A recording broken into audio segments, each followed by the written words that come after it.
Good afternoon. Good afternoon, sir. Good afternoon. Good afternoon.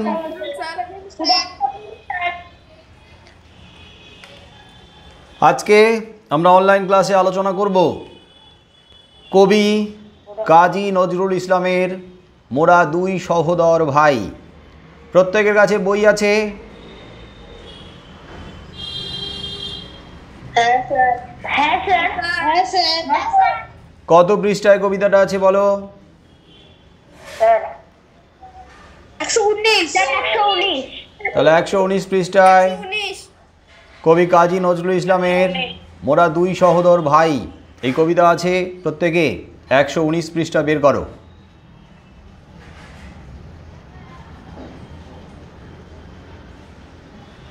আজকে আমরা কবি কাজী নজরুল ইসলামের মোরা দুই সহোদর ভাই এই কবিতা নিয়ে আলোচনা করব। কিন্তু এর আগে যতবার ক্লাস হয়েছে প্রত্যেকটা ক্লাসে আমি এই কথাই বলেছিলাম যে আমরা আমাদের পাঠ্য এই গল্প কবিতাগুলোকে আমরা এইভাবে বুঝবো না বা এইভাবে পড়বো না যে আমাদের কাছে এটা কঠিন হয়ে যায়, আমাদের কাছে এটা বোঝা হয়ে যায় বা ভারী হয়ে যায়। আমাদের ক্লাসে আছে তাই আমাদেরকে পড়তে হবে এই রকমভাবে ভেবে এখন আমরা কিন্তু পড়ব না। আমরা বুঝব এই কবিতার মধ্যে কবি যে বিষয়কে তুলে ধরতে চাইছেন, এই কবিতার মধ্যে যে শিক্ষণীয় দিক রয়েছে, এই কবিতার যে উপজীব্য বিষয়, মূল আলোচ্য বিষয় যা আমাদের জীবনে কোথায় কিভাবে কাজে লাগবে, আমরা এখান থেকে যা শিখব তা আমাদের জীবনে কিভাবে প্রয়োগ করব, এইভাবেই আমরা বুঝব, এইভাবেই আমরা পড়ব।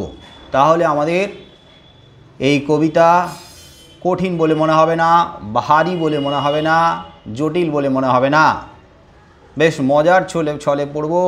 আমরা পড়ব গল্পের ছলে, আড্ডা দিতে দিতে। এর আগের বার যত ক্লাস করেছি সমস্ত ক্লাসে কিন্তু আমরা পাঠ্য বিষয়গুলোকে ওইভাবে পড়িনি যেভাবে আমাদের কাছে কঠিন বলে মনে হয়। আমরা এইভাবে পড়েছি, আমাদের কাছে এটা একটা গল্পের বিষয়, এটা একটা আলোচনার বিষয়, এটা একটা আড্ডার বিষয় হয়ে উঠুক। কি বোঝা গেল? হ্যাঁ স্যার। তাই এই পাঠ্য কবিতা নিয়ে আমাদের কিন্তু কোনো চাপ নেই, আমাদের কোনো চাপ নিতে হবে না।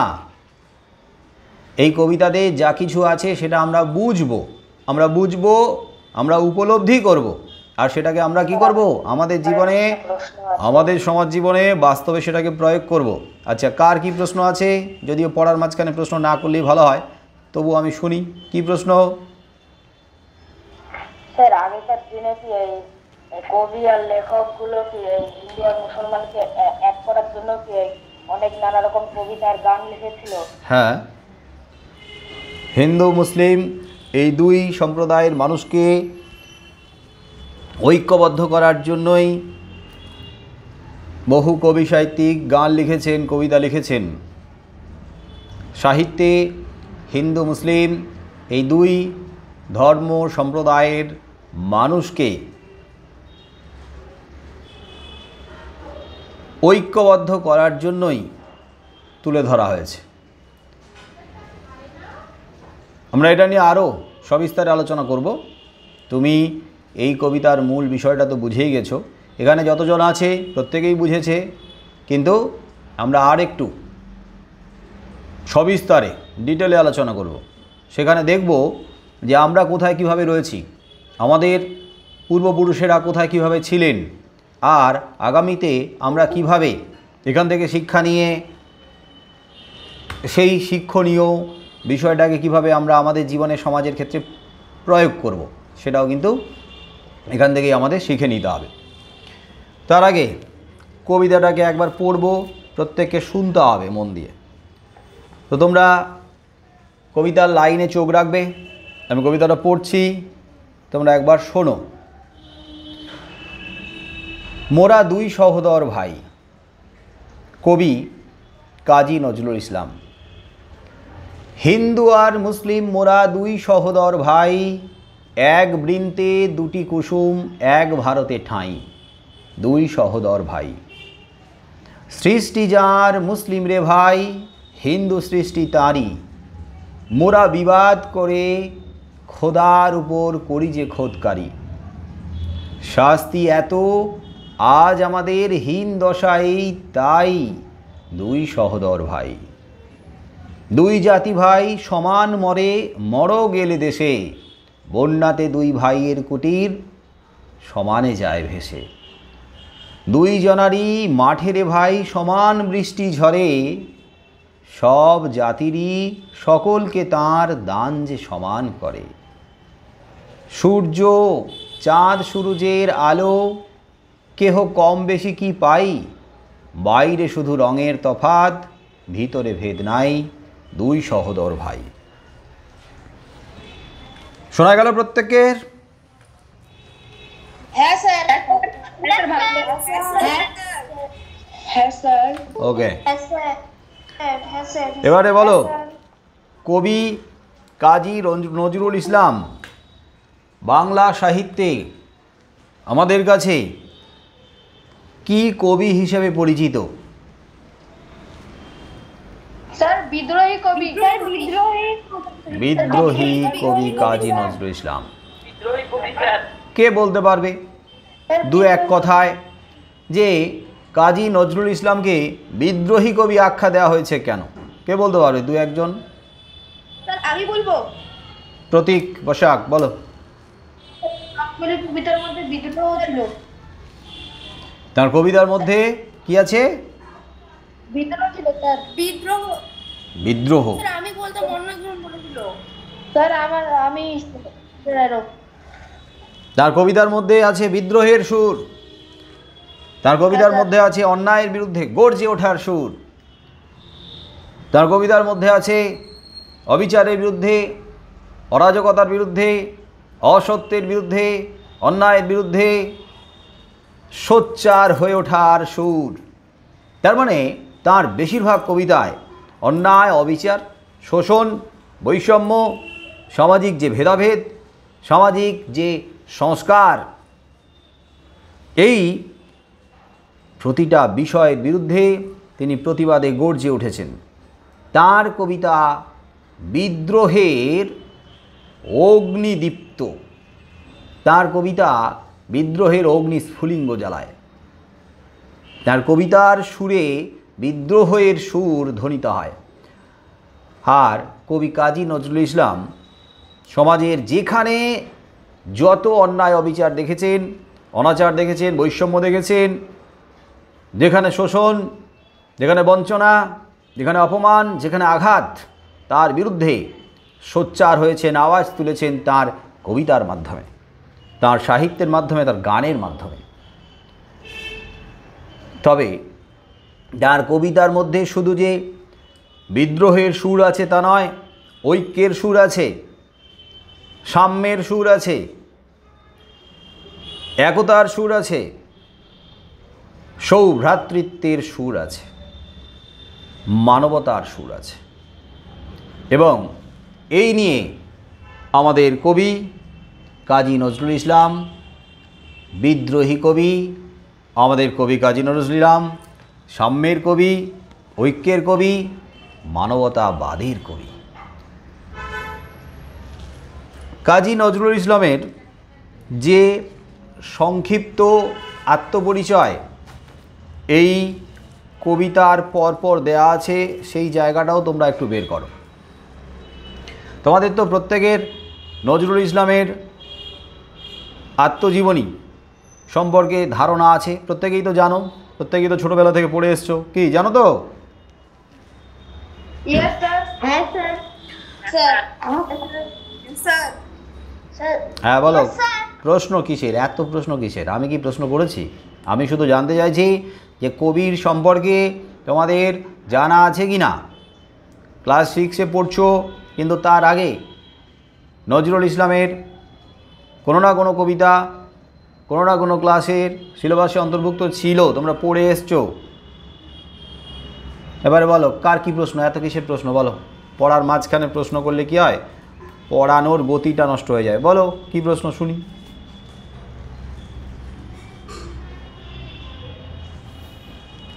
প্রশ্ন যদি না থাকে তাহলে সবাই মিলে একসঙ্গে চিৎকার করবে না। হ্যাঁ, যেখানে ছিলাম, কবিতার ঠিক পরে 120 পৃষ্ঠায় কাজী নজরুল ইসলামের সংক্ষিপ্ত পরিচয় এখানে দেওয়া আছে। আমি একটু পড়ছি, তোমরা লাইনে চোখ রাখো। কাজী নজরুল ইসলামের জন্ম 1899 খ্রিস্টাব্দে, তাঁর মৃত্যু 1976 খ্রিস্টাব্দে।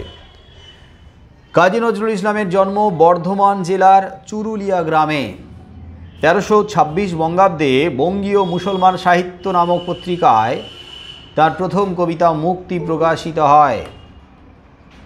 1921 খ্রিস্টাব্দে বিদ্রোহী কবিতা প্রকাশিত হওয়ার সঙ্গে সঙ্গেই সমগ্র বাংলায় আলোড়ন সৃষ্টি হয়েছিল।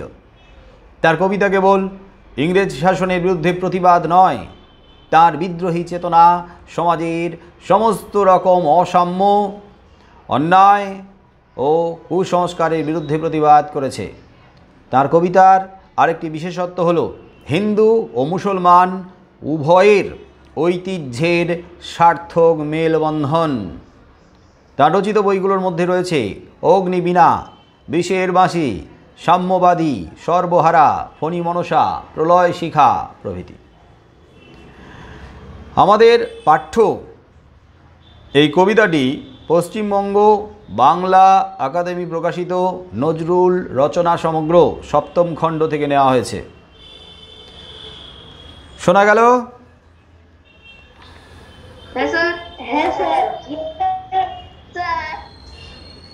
আবার কিসের প্রশ্ন? প্রশ্ন নয়, আমি পুরো কবিতাটা বুঝিয়ে নিই, বোঝানোর পরে যদি প্রশ্ন থাকে তখন প্রশ্ন করো। তার মাঝখানে প্রশ্ন করলে কী হবে, আমি অন্যমনস্ক হয়ে যাব, বোঝাতে গিয়ে একটু এলোমেলো হবেই, হয়তো তোমাদের সামনে বিষয়টাকে রাখবো, তখন অনেকেই ঠিকমতো বুঝতে পারবে না। বোঝানো হয়ে যাক, তারপরে প্রশ্ন থাকলে প্রশ্ন করবে। এবারে এই কবিতায় কিছু শব্দ আছে যার অর্থ হয়তো তোমরা জানো না। ওই কঠিন কঠিন শব্দগুলোর অর্থ কবি পরিচিতির ঠিক পরেই শব্দার্থে দেওয়া আছে। এটা আগে একবার দেখে নাও, এটা আমি একবার পড়ছি, শুনে নাও। তারপরে যদি আরও কোনো শব্দ তোমাদের থাকে যেগুলো কঠিন বলে মনে হবে, সেগুলো জিজ্ঞেস করবে, পরে বলে দেব, বা বোঝানোর সময় কিন্তু অর্থগুলো আমি বলে দেব। দেখো, শব্দার্থের প্রথমে রয়েছে সহোদর। সহোদর মানে একই মায়ের সন্তান। সহ মানে একই। সহ উদর, উদর মানে পেট।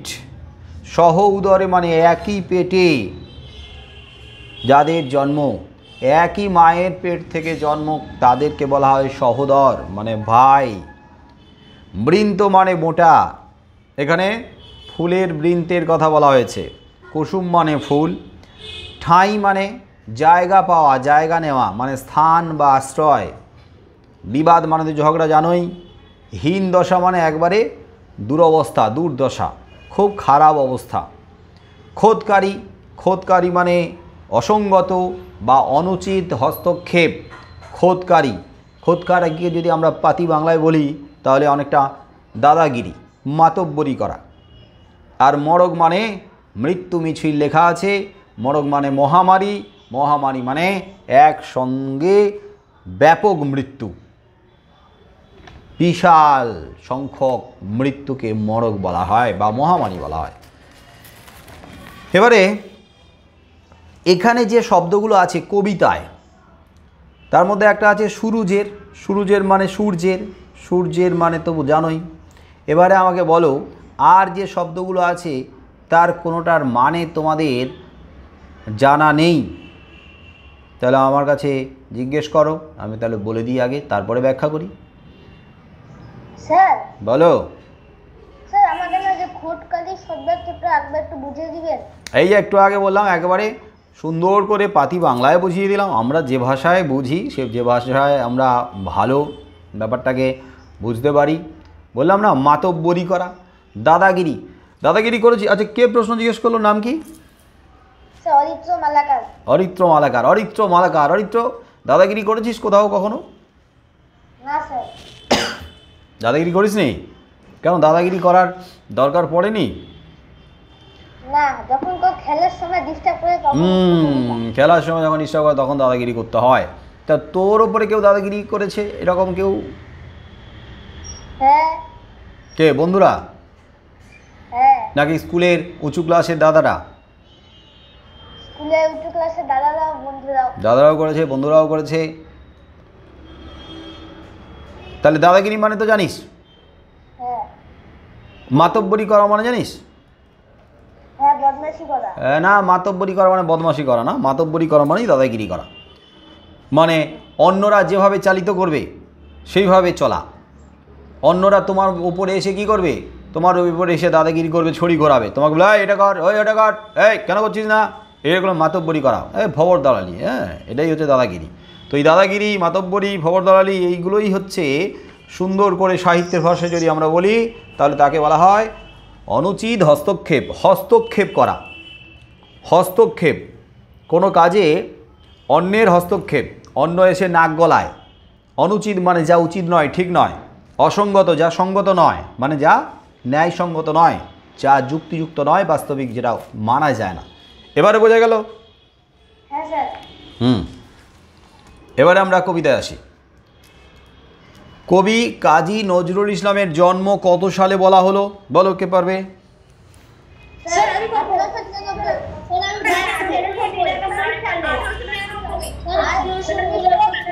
1800 কত? 1800? আচ্ছা, 1899। ওকে ওকে ওকে ওকে বর্ধমান জেলার চুরুলিয়াতে গ্রামে জন্মগ্রহণ করেন। আর তোমার কানের নিচে আমি গরম করব দুমদাম দিয়ে। বাড়তি কথা বলতে বলা হয়েছে কি? কি বললাম আমি? আমি জিজ্ঞেস করলাম যে জন্ম কত সালে। আমি যদি তোমার বাবার নাম জিজ্ঞেস করি, তুমি কি তোমার ঠাকুরদার নাম, তোমার মায়ের নাম, তোমার বাড়ির সবার নাম বলবে? হ্যাঁ, কি? হ্যালো, আমি যদি জিজ্ঞেস করি বাবার নাম কি, তো বাবার নামটাই তো বলবে।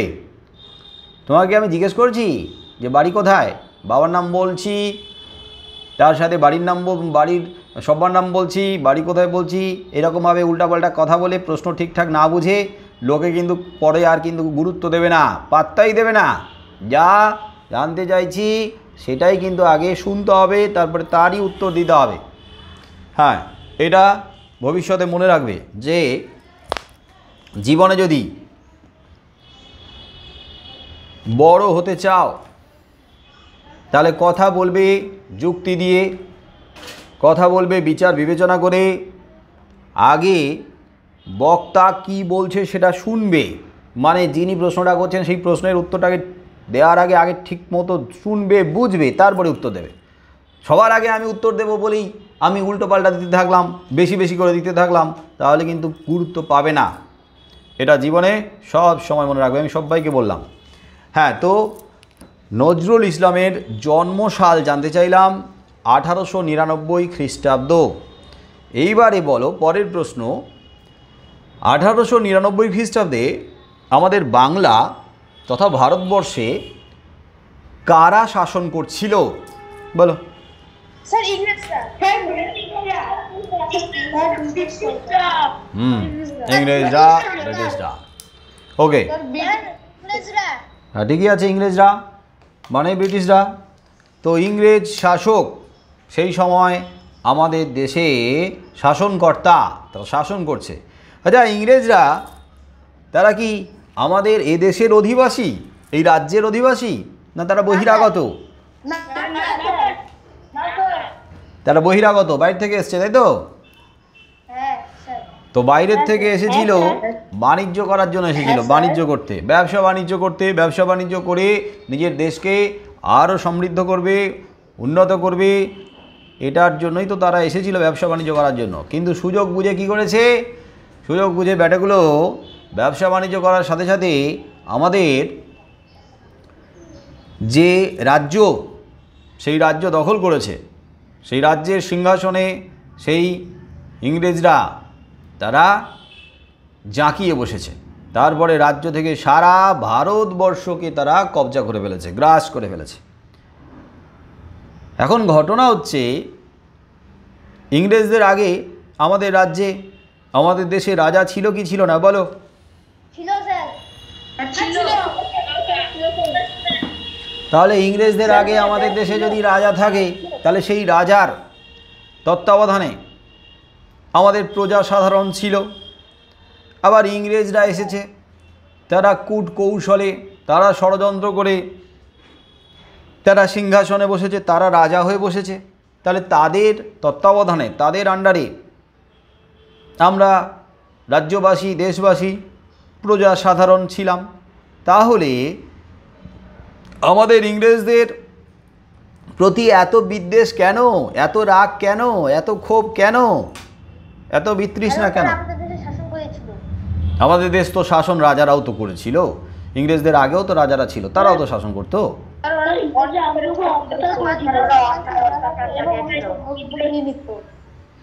কি করতো?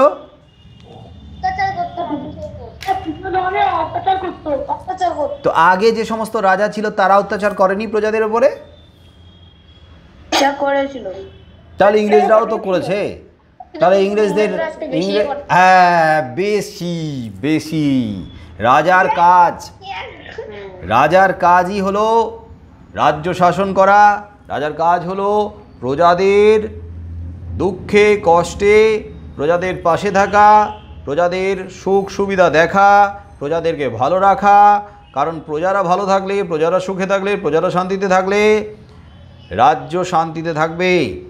তা রাজা যদি সিংহাসনে বসে প্রজাদেরকে না দেখে, বরং প্রজাদেরকে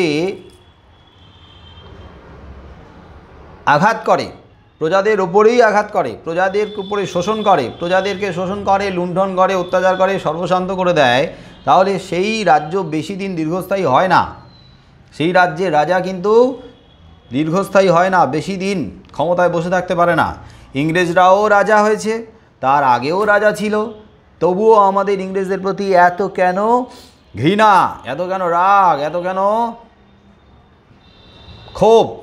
তার কারণ আগে যত রাজা ছিল তারা তো এদেশের অধিবাসী, কিন্তু ইংরেজরা বহিরাগত হলেও আমাদের কোনো আপত্তি নেই, কিন্তু তাদের তত্ত্বাবধানে থেকে রাজ্যবাসী মোটেও সুখে ছিল না।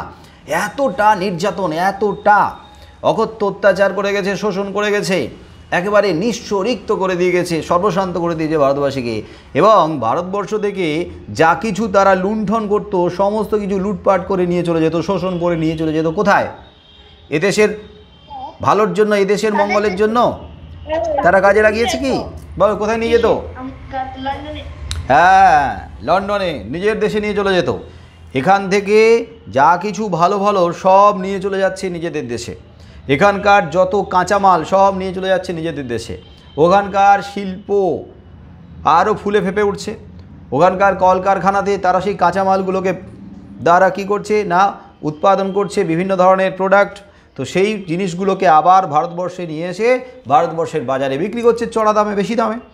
তাহলে দেখো, আমাদের দেশের সব কিছু ইংরেজরা নিয়ে গেল, ওখান থেকে তৈরি করে আবার আমাদের দেশে বিক্রি করো। তার মানে নিয়ে যাওয়ার সময়ও লুটপাট করে নিয়ে যাচ্ছে, আবার বিক্রি করার সময় জোর করে বিক্রি করছে, বেশি দামে বিক্রি করছে। তার মানে ইংরেজদের এই যে নীতি, এই নীতি আগের সমস্ত রাজাদেরকে ছাড়িয়ে গেছে। এই অত্যাচারের মাত্রা সীমাহীন হয়ে গেছে। শুধু তাই নয়, ইংরেজরা দীর্ঘদিন ধরে এই ভারতবর্ষে টিকে থাকার জন্য একটার পর একটা কূটনীতি প্রয়োগ করে গেছে। সেই কূটনীতির মধ্যে একটা ভয়ঙ্কর নীতি কি এই কবিতাতে আছে, বলো তো কূটনীতিটা কি?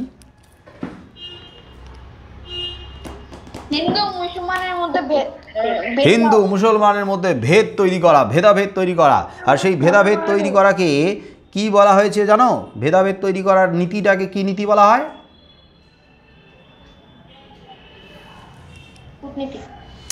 দ্বিজাতি তত্ত্ব। দ্বিজাতি তত্ত্ব, দ্বি, এই যে দ্বি মানে দুই, দয় বয়সী, দ্বি মানে দুই। দ্বিজাতি, দুটো জাতি, হিন্দু আর মুসলিম, আর দুটো জাতির মধ্যে ভাঙন তৈরি করার জন্য, ফাটল তৈরি করার জন্য, ভেদাভেদ তৈরি করার জন্য যে নীতি, সেটা হলো দ্বিজাতি তত্ত্ব। অর্থাৎ divide and rules, divide and rules, ভাঙো আলাদা করে দাও, এমন নীতি, এমন রুলস। কি স্যার ইংরেজরা কোন দেশের অধিবাসী ছিল? ইংরেজ যখন নাম তখন ইংল্যান্ডের অধিবাসী। ইংরেজরা ইংল্যান্ডের অধিবাসী, সেটা কি ক্লাস 6-এর ছাত্রদেরকে আবার বলতে হবে? ইংরেজরা কোন দেশের অধিবাসী? ইংল্যান্ডের অধিবাসী, ইউরোপের মহাদেশের অধিবাসী, ইউরোপ মহাদেশ, ইংল্যান্ড। তো এইবারে বলো, দেশ আমাদের, এই দেশটা আমাদের, এই রাজ্য আমাদের, এই দেশের মানুষ আমাদের, তাহলে এই দেশের সমস্ত ফসলের ওপরে, সমস্ত সম্পদের ওপরে, সমস্ত রত্নের ওপরে অধিকার কাদের থাকা উচিত? ইংরেজদের না আমাদের? আমাদের থাকা উচিত, আমাদের। হ্যাঁ, কিন্তু আমাদের থাকা উচিত, অথচ আমাদের দেশ, আমাদের সব কিছু, আমাদের কোনো অধিকারই নেই। আমাদেরকেই বেঁচে থাকতে হয়েছে কাদের মতো? না ওই ভিক্ষুকের মতো, ভিখারির মতো, কাঙালের মতো পড়ে পড়ে মার খেতে হচ্ছে। এই অবস্থায় ভারতবর্ষের যারা অধিবাসী আমরা, তাদের সংখ্যা তো বিপুল, আর ইংরেজদের সংখ্যা তো অল্প। সেই বিপুল সংখ্যক ইংরেজ যখন, বিপুল সংখ্যক ভারতবাসী যখন ঐক্যবদ্ধ হবে, শক্তি ধরবে, তখন ওই স্বল্প সংখ্যক অল্প ইংরেজদের দ্বারা তাদের শক্তিকে রোধ করা সম্ভব নয়। তাই ইংরেজরা মাঝে মাঝে কী করেছে? ওই যে মাথা কাটিয়েছে, কূটনীতিকে প্রয়োগ করেছে, যে দেখলো যে ভারতবর্ষের মধ্যে বাংলা বেশ সমৃদ্ধশালী, ভারতবর্ষের মধ্যে বাংলা বেশ উন্নত, ভারতবর্ষের মধ্যে বাঙালিরা বেশ ভাবতে পারে, মাথা কাটাতে পারে, লড়তে পারে, অন্যায়ের বিরুদ্ধে প্রতিবাদ করতে পারে, সাহসী হতে পারে, ভয়কে জয় করতে পারে। তাহলে এই অবস্থায় যদি আমরা এই বাংলাকে দুর্বল করে দিতে পারি, এই বাঙালিদেরকে দুর্বল করে দিতে পারি, তাহলে বাংলা থেকে যে আন্দোলনের ঢেউটা উঠছে, সেই ঢেউটা কিন্তু নিস্তেজ হয়ে যাবে, সেই ঢেউটা আর উঠবে না। সেই ঢেউটা সারা ভারতবর্ষে ছড়িয়ে পড়ার আগে ওই ঢেউটাকে এখানেই বন্ধ করে দিতে হবে। তাই ইংরেজরা কী করলো? ভারতবর্ষের এই এই বাংলায় বাঙালি জাতির মধ্যে একটা বিরাট বড় পাঁচিল তুলে দিল, বিভেদের পাঁচিল, ভেদাভেদের পাঁচিল। আর সেটা হলো হিন্দু আর মুসলিম। হিন্দুদের কাছে গিয়ে বসলো, মুসলিমদের কাছে গিয়ে বসলো, বেশ ভালো গল্প জমালো। মুসলিমদেরকে গিয়ে বলছে, জানো তোমরা কিন্তু আলাদা জাতি, তোমরা মুসলিম, তোমরা মুসলমান, তোমরা হচ্ছে অন্য সম্প্রদায়ের, তোমরা অন্য ধর্মের মানুষ, তোমাদের খাওয়া দাওয়া, রীতিনীতি, আদব কায়দা, পোশাক আশাক সমস্ত কিছু আলাদা হিন্দুদের থেকে। আবার হিন্দুদের কাছে গিয়ে বললো, জানো তোমরা কিন্তু আলাদা জাতি, অন্য সম্প্রদায়ের, মুসলিমরা কখনো তোমাদের জাতি নয়, ভাই হতে পারে না, আপনজন হতে পারে না, তোমাদের সম্পূর্ণ সমস্ত কিছু আলাদা মুসলিমদের থেকে। তাহলে এদের কাছে গিয়ে এক রকমের বলছে, ওদের কাছে গিয়ে এক রকমের বলছে, তাহলে কান ভারী করছে। তো তোমরা মাঝে মাঝে বন্ধুদেরকে এইরকমভাবে উস্কাও না। দেখা যাচ্ছে আমাদের যে বন্ধুদের মধ্যে বেশ ভালো একটা সম্পর্ক, বন্ধুত্ব, সেই বন্ধুত্ব ভাঙার জন্য কিন্তু কেউ কেউ চেষ্টা করে। কী করে? এক বন্ধুর কাছে গিয়ে ওই বন্ধুর নামে বলে, আবার ওই বন্ধুর কাছে গিয়ে ওই বন্ধুর নামে বলে। কি এরকমভাবে ভাঙার চেষ্টা করে না? বলো। হ্যাঁ, আর তাতে কী হয়? তাতে অনেক সময় কী হয়? বন্ধু বন্ধুকে ভুল বোঝে, আর ভুল বোঝাবুঝি থেকে কী হয়? দূরত্ব তৈরি হয়ে যায়, ভেঙে যায় সম্পর্কটা, বন্ধুত্বের সম্পর্ক অনেক সময় ভেঙে যায় না? অথচ কিন্তু দুইজনের মধ্যে কোনো রকমের দুইজনের দোষ নেই, কারোর প্রতি কোনো রকমের নেই, মানে ঘৃণা নাই, ভুল বোঝাবুঝি ছিল না, কিন্তু ভুল বোঝাবুঝি তৈরি করে দেওয়া হয়েছে। এটা কিন্তু একটা ভয়ঙ্কর নীতি। আর ওই নীতিটাকে প্রয়োগ করেছিল 1899 খ্রিস্টাব্দে নজরুল ইসলামের জন্ম, আর এই নীতি প্রয়োগ করে বাংলাকে ভাগ করা হয়েছিল 1905 খ্রিস্টাব্দে। বঙ্গভঙ্গ, ইতিহাসে আছে না বঙ্গভঙ্গের কথা? হ্যাঁ, এই বঙ্গভঙ্গ। কিন্তু বাংলাকে ভাগ করা যাবে না, বাঙালি জাতিকে বিভক্ত করা যাবে না।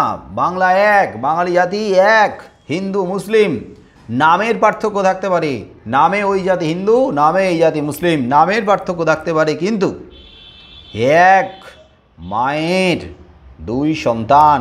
তো এক মায়ের দুই সন্তান যদি হয়, তাদের সম্পর্ক কি?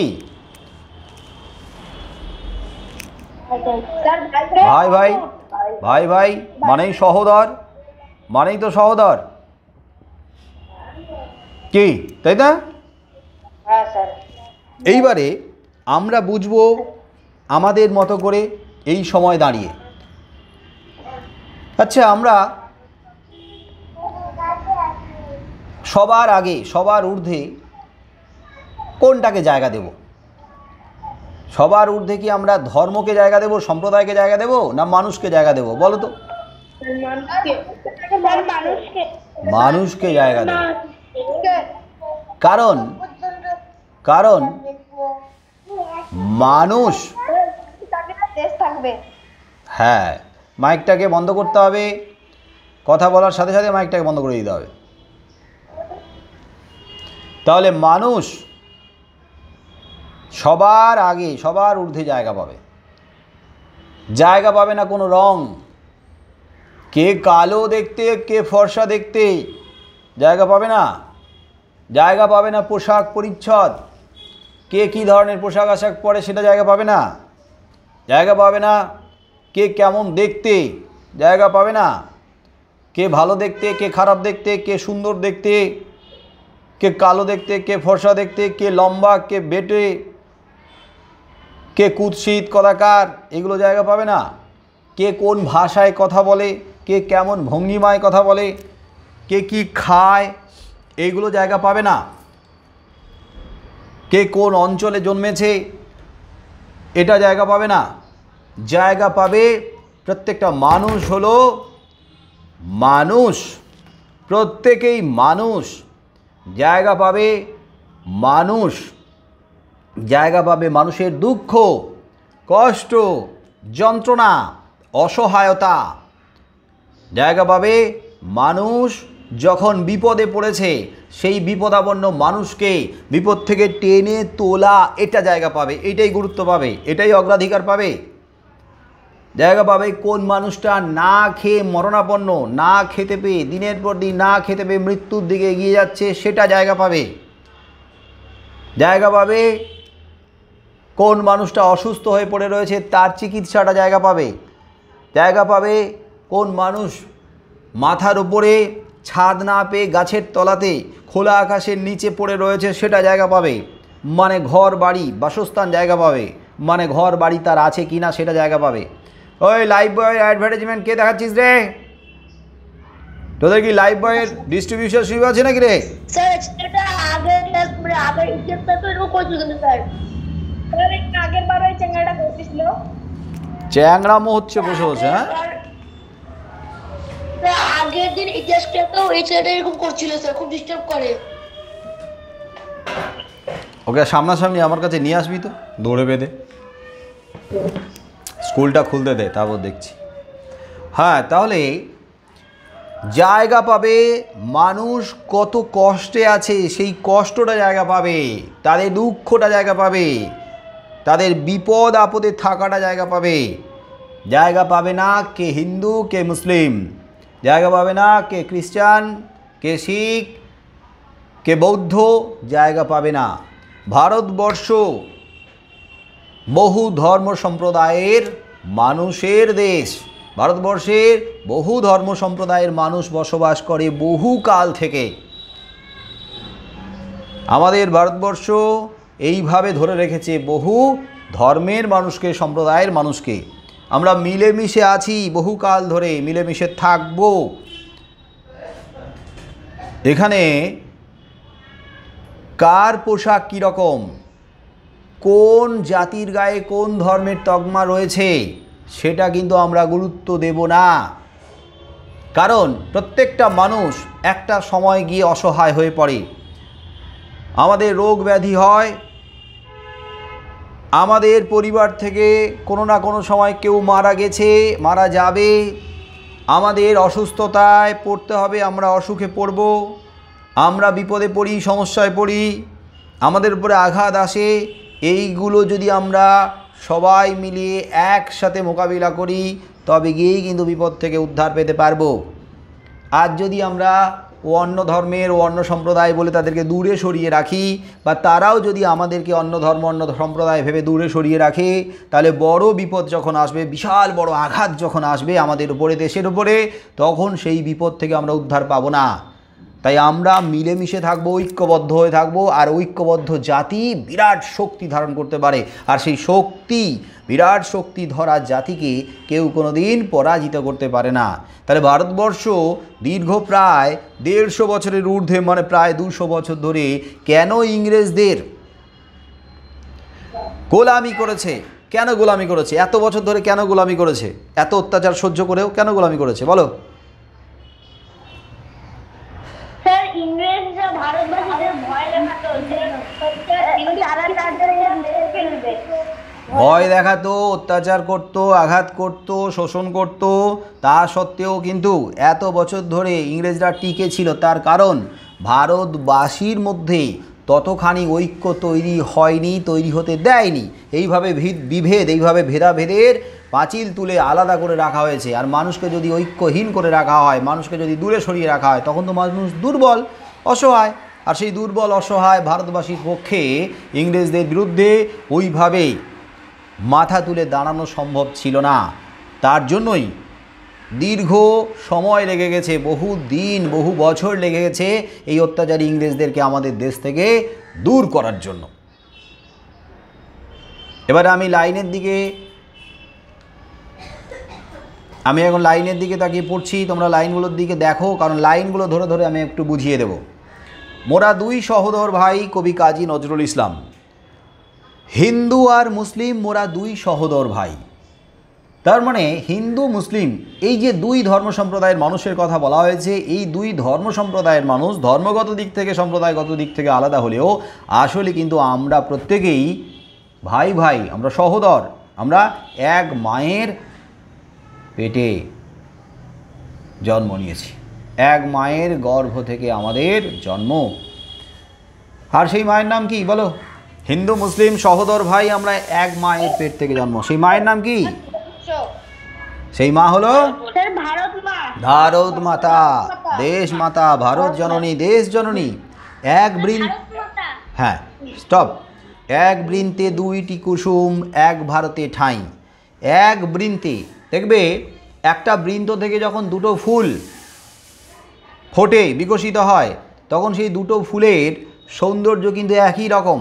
দুটো ফুল কিন্তু আলাদা নয়, কারণ একটা গাছের একটা বৃন্তে দুটো ফুল ফুটেছে, তাহলে দুটো ফুল একই বৃন্তে ফুটে রয়েছে, তাই তাদের সৌন্দর্য একই। আবার একটা বৃন্তে দুটো ফুল ফুটে রয়েছে, মানে বৃন্ত মানে যেন মায়ের সঙ্গে সন্তানের নারীর সম্পর্ক বৃন্তে ধরে রয়েছে। নারীর সম্পর্ক মানে একবারে অটুট বন্ধন, যে বন্ধনকে ছেড়া যায় না। বলো, সন্তানের সঙ্গে মা, মায়ের সঙ্গে সন্তান যে সম্পর্কটা, তাকে বলা হয় না নারীর সম্পর্ক, নারীর টান? হ্যাঁ, সেই নারীর সম্পর্কে আমরা বাঁধা রয়েছি হিন্দু মুসলিম দুই সহোদর ভাই, যারা কবির কাছে, আমাদের কাছে এক বৃন্তে দুটি কুসুম। সৃষ্টি যার মুসলিম রে ভাই, হিন্দু সৃষ্টি তারই। এই হিন্দু জাতি হোক আর মুসলিম জাতি হোক, এই হিন্দু মুসলিমকে অর্থাৎ মানুষকে কে সৃষ্টি করেছেন? সবার ঊর্ধ্বে কে রয়েছে? সবার উপরে সৃষ্টিকর্তা রয়েছে, ঈশ্বর রয়েছে, ভগবান রয়েছে। তাহলে সৃষ্টিকর্তা এই জগৎকে সৃষ্টি করেছে, সৃষ্টিকর্তা এই প্রাণ সৃষ্টি করেছে, সৃষ্টিকর্তা মানুষের সৃষ্টিকারী। তাহলে সেই সৃষ্টিকর্তাই হলো আমাদের মাথার উপরে। তাহলে সৃষ্টিকর্তা মুসলিমকে যারা সৃষ্টি করেছেন, তিনি হিন্দুকেও সৃষ্টি করেছেন। অথচ মোরা বিবাদ করে খোদার উপর করি যে খোদকারি। সেই খোদা, সেই ঈশ্বর নামে ভগবান, খোদা, ঈশ্বর, গড ভিন্ন ভিন্ন হতে পারে, কিন্তু আসলে একই সৃষ্টিকর্তা, একটাই সৃষ্টিকর্তা আমাদের সবার ঊর্ধ্বে, যিনি এক এবং অদ্বিতীয়।